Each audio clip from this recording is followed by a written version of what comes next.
Sivezela uhlobo lomama ukuthi wayemuntu ome kanjani. Lithi lenkosi one lo mama wayehluphekile. Le condition lesisifo esasimphethe sasimenza khathazeke. Sasimenza engahlaliseki, sasimenza impilo yakhe ingenakho ukuthula ngenxa yesifo esimphethe. But liyaveza ukuthi lo mama futhi wayeseqede konke wayenakho. Kusho ukuthi umuntu wayenotho. Umuntu waye-afforda. Amen. Umuntu wayazi ukuthi uma ngihlushwa into ethize nginabo abantu engizoya kubo. Futhi nginayo imali engangisiza ukuthi ingilaphe lesi sifo. Kusho ukuthi umama lo wayeme kahle. Kunezinto empilweni ezilungiswa uJesu kuphela.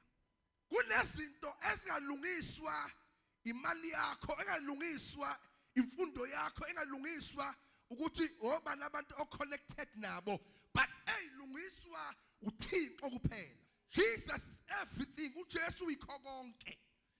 Once wafika kuJesu, usufike endaweni kumuntu onazo zonke izimpendulo. Onalo lonke ikhambi odingayo. Oh hallelujah. Indaba kaJesu bazalwane akusikho nje ukuthi siyokhonza siyesontweni, but uJesu uyikho konke. Into emnandi ngoJesu akabheki ubuso bomuntu. Akabheki ibackground yakho ma esethi lo uyaqualify ukuthi eze kimi. Izwi lithi sasikude kodwa senziwa sabaseduze ngegazi lakhe. Glory to Jesus.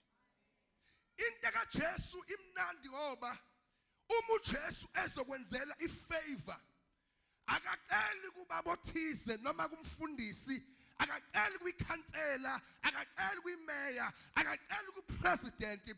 Uma uJesu edecide ukuhlangabeza isimo sakho, usihlangabeza abantu bebona ungakufanele ukuthi usizakale. Indaba kaJesu bazalwane imnandi ngokuthi uJesu labantu beqhela, labantu beasolate, labantu bekuphushela kude, yena uba available for wena. Khuluma ngoJesu namhlanje, the King of Kings. Hallelujah. Oh uJesu uyikho konke, ukho konke. Alibonga igama lika Jesu. uJesu asisi masiya kuye bazalwane siyowenze iappointment kodwa siza kuye noma ngasiphi isikhathi.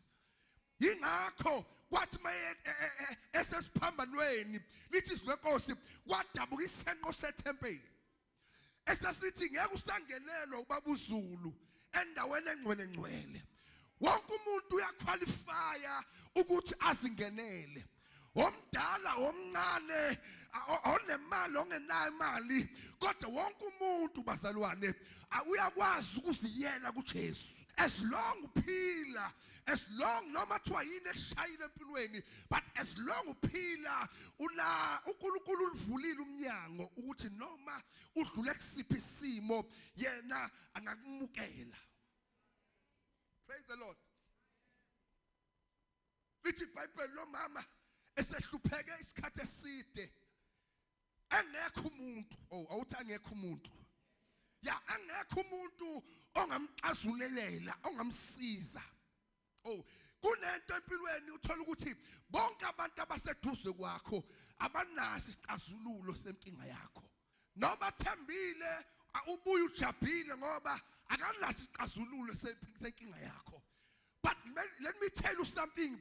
uJesu unaso isixazululo sesimo sakho. Ngabe isimo ongasutshela umuntu ngaso, ngabe isimo esikudlayo ngaphakathi, ngabe isimo esenza ungahlaliseki kahle, kodwa iqiniso uJesu unaso isixazululo seproblem yakho.